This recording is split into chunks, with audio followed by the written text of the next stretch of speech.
మొన్న మీరు చూసినారు పశ్చిమ బెంగాల్లో మమతా బెనర్జీ గారు ఓడిపోయినారు. వెస్ట్ బెంగాల్లో 95 లక్షల ఓట్లు అక్కడ ఎలక్షన్ కమిషన్ ఆఫ్ ఇండియా తీసేసింది. బీహార్లో అక్కడ లాలూ ప్రసాద్ యాదవ్ గారి పార్టీ గెలుస్తుందని చాలా మంది అనుకున్నాం, కానీ ఆ పార్టీ ఓడిపోయింది. 65 లక్షల ఓట్లు అక్కడ తీసేసిండ్రు. తమిళనాడులో అక్కడ కూడా మొన్న స్టాలిన్ గారు ఓడిపోయినారు. స్టాలిన్ గారు సొంత నియోజకవర్గంలో 80,000 ఓట్లు తీసేసిండ్రు. ఆయన ఒక 10-15 వేల ఓట్లతో ఆయన ఓడిపోయాడు. ఇప్పుడు 25 జూన్ నుంచి ప్రారంభమయ్యే కార్యక్రమం ఏదైతే ఉన్నదో స్పెషల్ ఇంటెన్సివ్ రివిజన్, ఇది చాలా చాలా చాలా ముఖ్యమైన కార్యక్రమం. మీ అందరికీ మీకు ఇచ్చిన కాగితాలు ఇచ్చింటారు, మీకు ఇచ్చిండ్రా? ఒక్కసారి చూపెట్టుంది జరా. అందరికి వచ్చినాయా రాలేదా? మంచిగా తీసుకుపోయి దీన్ని మంచిగా అర్రల అల్మార్లో పెట్టుండ్రి, మళ్ళీ తీసి చూడకూరి.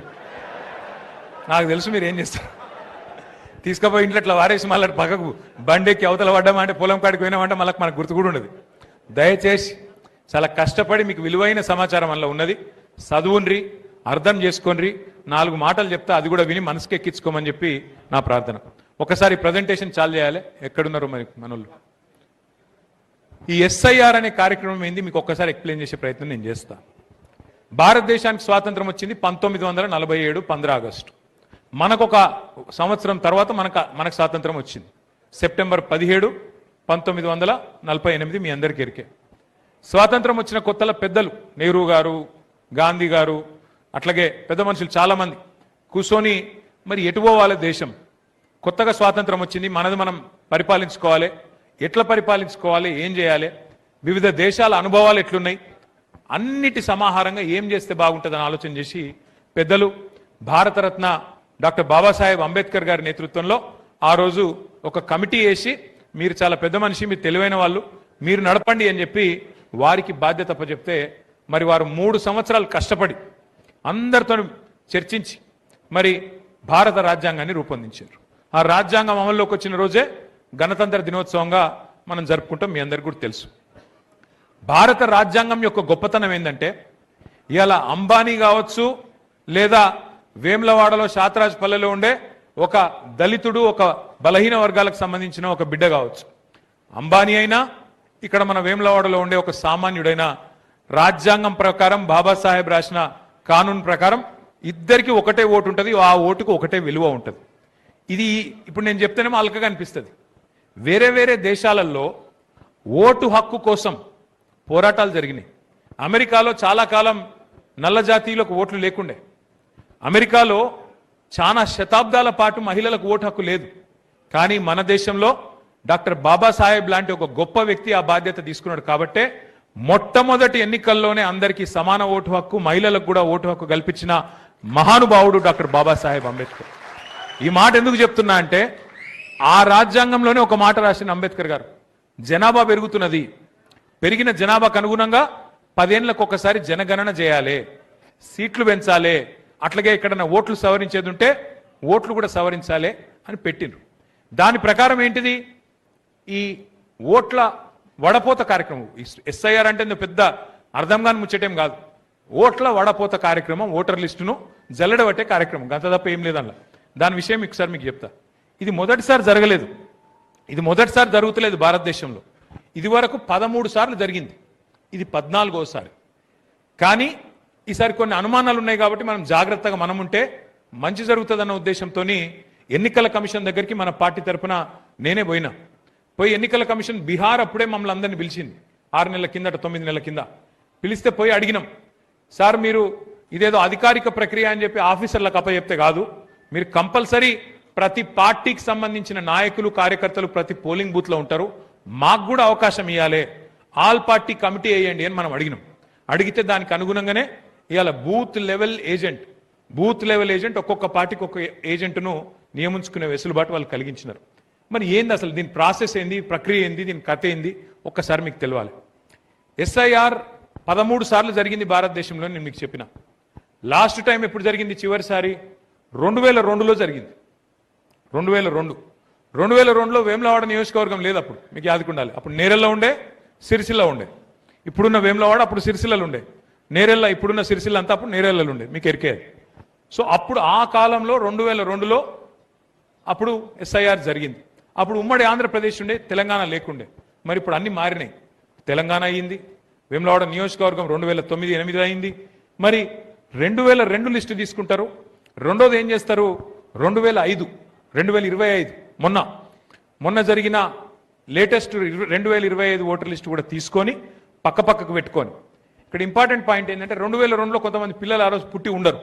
ఇప్పుడు వాళ్ళు పుట్టినోళ్ళు 2025 లిస్టులో ఉండొచ్చు. ఆ రోజు ఉదాహరణకు నేను చెప్తున్నా, ఇప్పుడు మా అరుణక్క ఉంది ఇక్కడ, అరుణక్కకు ఆ రోజు కోడలు లేకపోవచ్చు, ఇలా కోడలు వచ్చింది, మరి కోడల పేరు ఉండాలి కదా. అట్లా ఒక్కొక్క కుటుంబంలో మార్పులు చేర్పులు జరిగి ఉంటాయి. ఆడపిల్ల ఇంకో ఇంటికి పోయి ఉంటుంది, అట్లాగే ఇక్కడ పిల్లగాడు పుట్టింటాడు, ఆయనకి 20 ఏళ్ళు వచ్చింటాయి. సో అట్లా ఏమేం మార్పులు జరిగినాయో ఆ 2002 ఓటర్ లిస్టు 2025 ఓటర్ లిస్టు రెండు ఇప్పుడంతా అధికారులు చేస్తున్నారు ఆ పని. ఆఫీసులలో కూర్చొని మొదలు మ్యాపింగ్ చేస్తారు, ఫ్యామిలీ మ్యాపింగ్ అంటారు.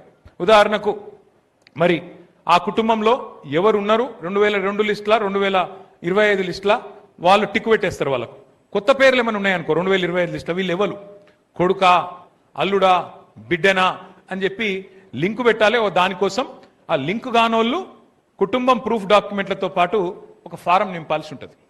ఎన్యూమరేషన్ ఫారం అంటారు దాన్ని. ఏది కొత్తగా ఎవరైతే 2002లో లేకుండా 2025లో ఉన్నారో వాళ్ళ ఫ్యామిలీ మ్యాపింగ్ కోసం, అంటే ఆ మనిషి, ఆ కుటుంబ పెద్దెవరు, ఆ కుటుంబంలో ఎవరెవరు ఉన్నారు, కొత్త కోడలు వచ్చిందా, కొడుకు వచ్చిందా, ఎవరు వచ్చిండ్రు, వాళ్ళ కోసం ప్రూఫ్తో సహా ఎన్యూమరేషన్ ఫారము మనం నింపాల్సి ఉంటుంది. ఇది ఒక ఇంపార్టెంట్ పాయింట్. ఈ పని నిజానికి అధికారులే చేసుకోవాలి. ఆఫీసులలో కూర్చొని 2 లిస్టులు ముంగట పెట్టుకొని జూన్ 25 లోపలనే వాళ్ళే ఇదంతా చేసుకోవాలి. ఇక్కడ ఇంపార్టెంట్ పాయింట్ ఏంటంటే, నెక్స్ట్ స్లైడ్,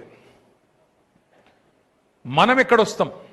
వాళ్ళ తెలంగాణ రాష్ట్రంలో 3,39,00,000 ఓటర్లు ఉన్నారు. లేటెస్ట్ ఓటర్ లిస్ట్ ప్రకారం 35,985, అంటే దగ్గర 36,000 పోలింగ్ బూత్లు ఉన్నాయి. అందులో మీ వేములవాడలో 262 బూత్లు ఉన్నాయి. మరి ఈ 262 పోలింగ్ బూత్లలో ఏం ప్రక్రియ జరుగుతుంది, ఏం జరుగుతుంది అంటే, మీకు సరిగ్గా ఈ నెల 25వ తారీఖు నుంచి ఇంటింటికి వచ్చి మరి అధికారులు వస్తారు. అధికారులు అంటే ఎవరు, booth level officer. Booth level officer అంటే ఎవరు, అంగన్వాడీలు ఉంటారు. అదేవిధంగా ఈ మహిళా సంఘాల్లో ఉండే ఆర్పీలు ఉంటారు, కమ్యూనిటీ ఆర్గనైజర్లు అని ఉంటారు. వాళ్ళే బూత్ లెవెల్ ఆఫీసర్లుగా నియమించబడ్డారు. ఆ బూత్ లెవెల్ అధికారులు ఏం చేస్తారంటే, ఇంటింటికి వస్తారు. వాళ్ళకు ఒక్కొక్కరికి 1000 ఓట్లు. బూత్ అంటే ఎంత, పోలింగ్ బూత్ యావరేజ్గా సగటున 1000 ఓట్లు ఉంటాయి. 1000 ఓట్లు అంటే ఎంత, 350 ఇండ్లు ఉంటాయి. 300 నుంచి 350 ఇండ్లు ఉంటాయి.